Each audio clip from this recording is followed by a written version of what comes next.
everyone! Ado, ay nga si Luhongba mong chat ka daw re. Nahala mo kita di ay na hijing po chapada Kakching marol hay di loan ko raga nga mani mayang mafam da do. Request mayang gimatung ina ay shumay na yang ki ganda loan ko raga ngang ning ba pok pa do mo sisi kamra. Ado hay di mayang na request ro pa matam da ay giwa kana kan gre ba na hijing po kinita so loan ko raga ngang gra ba ni na nga si Luhongba chapa numita so ay blog ama shemaga loan ko raga yang kina ko gi traditional kasi silaga kana loan ko raga mayang mafam da hay di video ma khudol tam na kan gre ado na nga si so ay loan ko raga dong ngang jarage haura age ay uzi kano lo siya malore Luhongba chalani ado Luhongba chalaga ay Luhongba mati hay pe ula age kamay na tawe hay do ing ingi aski baga si khangde da ing na ingi ba no pia ko di ke su ke jani ni kamay shwe ta ga la phi ing ni na tra ne ado hoji chala si ado yora ga mo ula gi ing si all the choices you made, did you make them again? I was Luhongba chala ko jena maning da phom You're supposed to loan koi ba? I was shoi gi bai ni kau tho gi bai ni I was Luhongba chala ado to ko jena si phom phom ko Ame khoi ho je yaw ra ga hai ra kya? Yaw ra ga hai ra ga mayam khadi theng ye phon chat li si khidang thuman khre ado yaw ra ga yengas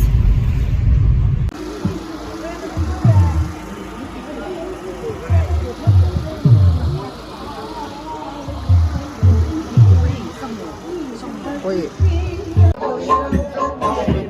nupi thuam me ba kwa kan taw akhoi lak ba sidang theng gre nupi thok dri ngai da kan taw ba do nang au dre ba akhoi che che lai ulak my sister yung o sila wow kasi ko kan taw akhoi do pha theng ga de sida mai mi na ka me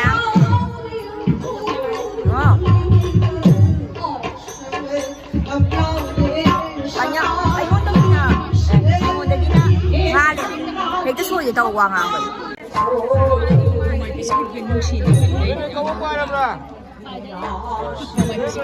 Kulit nusi. Kano nupi ko dak taw re. Nupi ko dak taw re. Lai ko dak taw re. Sulit ay ni. Ado ay kitang phami sila pe ba kwa. Aduga pila man like sali sina maram oraga kitang inuwai tre.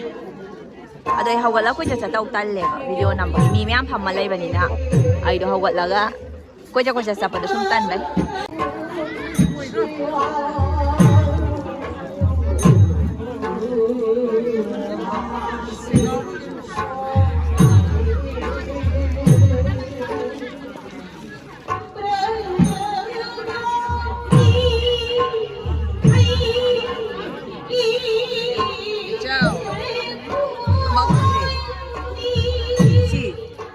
Napila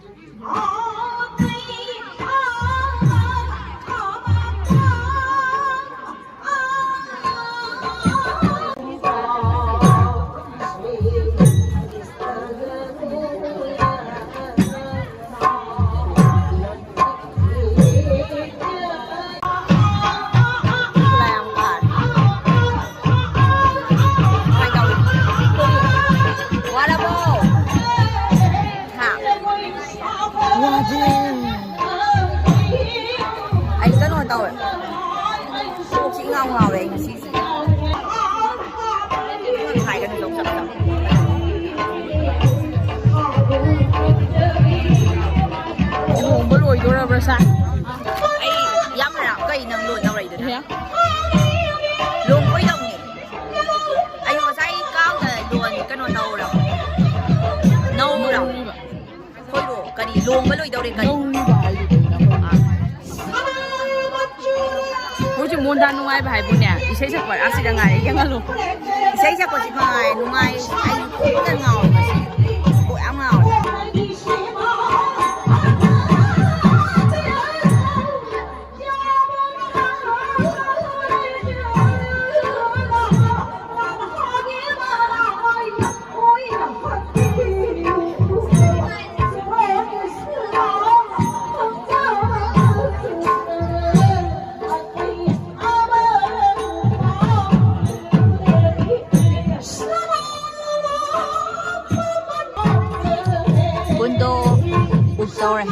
rồi con đồ rồi bây giờ là đi ô rồi hay đi bên đi làm tay ta để bảo qua à đây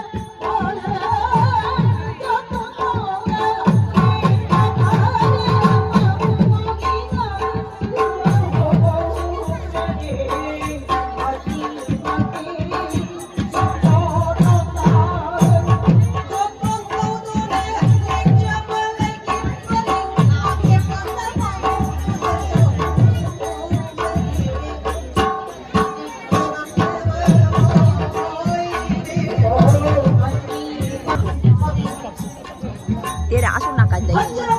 mày ai chẳng đâu là thế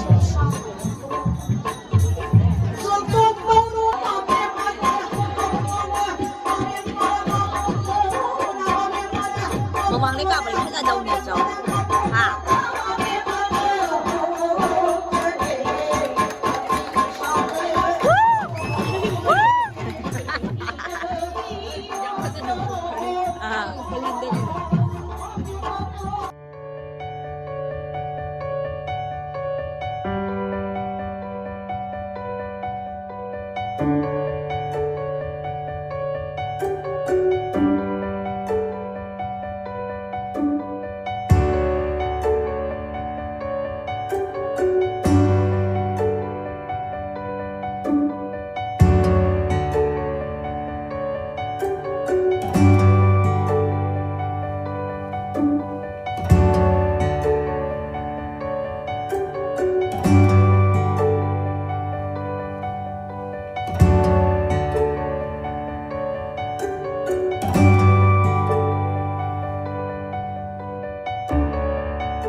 Luhongba lôi rồi hụt thịt lần nhé Luhongba lôi rồi thịt lần nhé hả 이거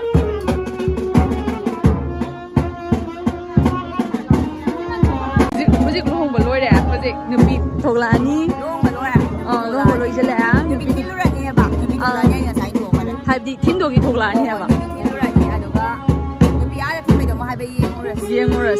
à cái gì cái nhà thiên đồ gì thuộc là ní mình lên thuộc vào không này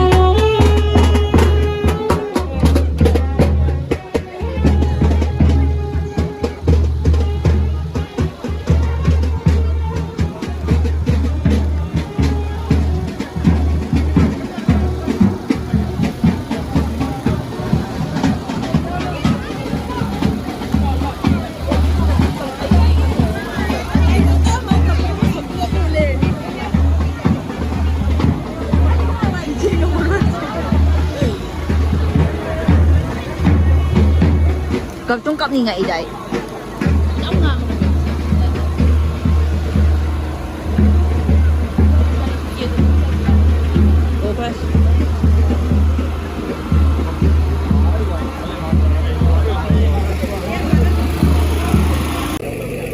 Nupa mayum yore nupa mayum ako nupa mayum da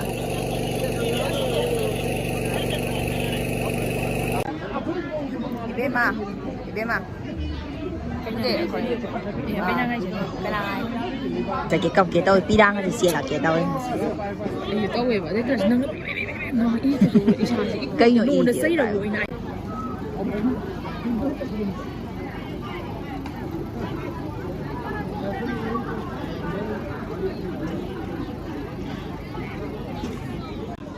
chú mình ta được cũng đi con tàu vận tung học cái nan thang là ta để ta để quan cái là cả ta xã thang là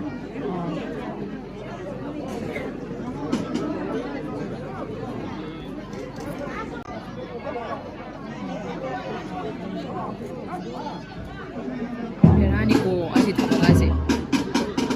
thapasi berani na nằm đây đây à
ꯑꯩ ꯍꯧꯖꯤꯛ ꯍꯜꯂꯛꯑꯦ ꯌꯨꯝꯗ ꯂꯩꯔꯦ ꯉꯁꯤꯒꯤꯗꯤ ꯑꯩ ꯚꯤꯗꯤꯑꯣꯁꯤ ꯁꯤ ꯃꯇꯥꯡꯁꯤꯗ ꯑꯗꯨꯝ ꯂꯣꯏꯁꯤꯟꯖꯔꯒꯦ ꯑꯗꯣ ꯉꯁꯥꯏ ꯅꯝꯕꯗꯣ ꯍꯥꯏꯗꯤ ꯑꯩ ꯈꯤꯇꯪ ꯊꯦꯡꯈꯤꯕꯒꯤꯀꯣ ꯅꯨꯄꯤ ꯊꯣꯛꯇ꯭ꯔꯤꯉꯩꯒ ꯑꯗꯨꯗꯤ ꯊꯦꯡꯅꯍꯧꯗ꯭ꯔꯦ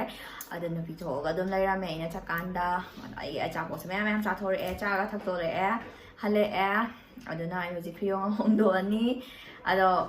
ꯂꯣꯏꯔꯦ ꯉꯁꯤꯒꯤꯗꯤ ꯕ꯭ꯂꯣꯛ ꯃꯇꯥꯡ ꯑꯁꯤꯗ ꯚꯤꯗꯤꯑꯣ ꯃꯇꯥꯡ ꯑꯁꯤꯗ ꯑꯗꯨꯝ ꯂꯣꯏꯁꯤꯟꯖꯔꯦ ꯃꯌꯥꯝꯁꯨ ꯐꯖꯅ ꯂꯩꯕꯤꯌꯨ ꯑꯗꯨꯒ ꯃꯊꯪꯒꯤ ꯚꯤꯗꯤꯑꯣꯗ ꯑꯗꯨꯝ ꯊꯦꯡꯅꯔꯁꯤ ꯃꯌꯥꯝ ꯕꯥꯏ ꯑꯗꯨꯒ ꯃꯔꯛ ꯊꯠꯅ ꯍꯧꯖꯤꯛꯀꯤ ꯃꯇꯝꯗꯗꯤ ꯍꯥꯏꯗꯤ ꯑꯦꯅꯤ ꯁꯦꯂꯦꯕ꯭ꯔꯦꯁꯟ ꯑꯦꯅꯤ ꯐꯦꯁꯇꯤꯚꯦꯜꯗ ꯒꯤꯐꯠ ꯄꯤꯕ ꯍꯥꯏꯕꯁꯦ ꯀ꯭ꯌꯨꯠ ꯑꯣꯏꯕ ꯐꯖꯕ ꯍꯥꯏꯗꯤ ꯒꯤꯐꯠ ꯍꯦꯝꯄꯔ ꯑꯣꯏꯅ ꯄꯤꯕ ꯌꯥꯝ ꯆꯠꯅꯔꯦ ꯑꯗꯣ ꯒꯤꯐꯠ ꯍꯦꯝꯄꯔ ꯍꯥꯏꯁꯤꯁꯨ ꯌꯥꯝꯅ ꯐꯖꯕ ꯌꯥꯝꯅ ꯑꯦꯇ꯭ꯔꯦꯛꯇꯤꯚ ꯑꯣꯏꯕ ꯅꯠꯇ꯭ꯔꯥ ꯑꯗꯨꯒꯨꯝꯕ ꯂꯣꯏꯅꯃꯛ ꯄꯥꯝꯅꯔꯤꯕ ꯉꯥꯛꯇꯅꯦ ꯃꯤ ꯄꯨꯝꯅꯃꯛ ꯑꯗꯣ ꯁꯤꯖꯦꯟ ꯍꯥꯏꯅ ꯏꯟꯁꯇꯥꯒ꯭ꯔꯥꯝꯗ ꯄꯦꯖ ꯑꯃ ꯂꯩꯕꯅꯤ ꯄꯦꯖꯁꯤꯗ ꯃꯌꯥꯝꯅ ꯆꯦꯛ ꯇꯧꯊꯣꯛꯄꯤꯌꯣ ꯁꯤꯗ ꯒꯤꯐꯠ ꯍꯦꯝꯄꯔ ꯑꯗꯣꯝꯒꯤ ꯄꯥꯝꯕꯤꯕ ꯗꯤꯖꯥꯏꯟꯗ ꯑꯗꯨꯝ ꯀꯁꯇꯃꯥꯏꯁ ꯇꯧꯕ ꯌꯥꯒꯅꯤ ꯑꯗꯣ ꯃꯣꯁꯂꯤ chocolates and handmade candlesne scented candlesne ꯑꯗꯣ ꯃꯌꯥꯝꯅ ꯆꯦꯛ ꯇꯧꯊꯣꯛꯄꯤꯌꯣ ꯌꯥꯝꯅ ꯀ꯭ꯌꯨꯠ ꯑꯣꯏꯕꯅꯦ ꯌꯥꯝ ꯐꯖꯕꯅꯦ ꯑꯗꯣ ꯑꯩ ꯑꯗꯨꯝ ꯄꯦꯖꯇꯣ ꯍꯥꯞꯆꯔꯛꯑꯒꯦ ꯏꯟꯁꯇꯥꯒ꯭ꯔꯥꯝꯒꯤ ꯄꯦꯖꯇꯣ ꯑꯗꯨꯒ ꯑꯦꯗ꯭ꯔꯦꯁꯅ ꯁꯉꯥꯏꯄ꯭ꯔꯧꯅꯤ ꯑꯗꯨꯝ ꯄꯤꯛ ꯑꯞ ꯇꯧꯔꯁꯨ ꯌꯥꯏꯌꯦ ꯑꯗꯨꯒ ꯗꯦꯂꯤꯚꯔꯤ ꯍꯣꯝ ꯗꯦꯂꯤꯚꯔꯤꯁꯨ ꯑꯗꯨꯝ ꯂꯩꯒꯅꯤ ꯃꯌꯥꯝꯁꯨ ꯁꯣꯏꯗꯅ ꯀꯥꯞꯅ ꯆꯦꯛ ꯇꯧꯕꯤꯌꯣ ꯑꯩ ꯗꯤꯁꯀ꯭ꯔꯤꯞꯁꯟ ꯕꯣꯛꯁꯇ ꯗꯤꯇꯦꯜꯁꯤꯡ ꯍꯥꯏꯗꯤ ꯂꯤꯡꯛꯇꯣ ꯍꯥꯞꯆꯔꯝꯃꯒꯦ ꯑꯗꯨꯗ ꯆꯪꯉꯒ ꯐꯣꯂꯣ ꯇꯧꯁꯤꯟꯕꯤꯌꯣ ꯃꯈꯥ ꯇꯥꯕ ꯍꯥꯏꯗꯤ ꯑꯇꯣꯞꯄ ꯑꯗꯨꯒ ꯁꯞꯄꯣꯔꯠ ꯇꯧꯕꯤꯌꯣ ꯑꯗꯨ ꯃꯌꯥꯝ ꯀꯥꯎꯗꯅ ꯆꯦꯛ ꯇꯧꯕꯤꯔꯝꯃꯣ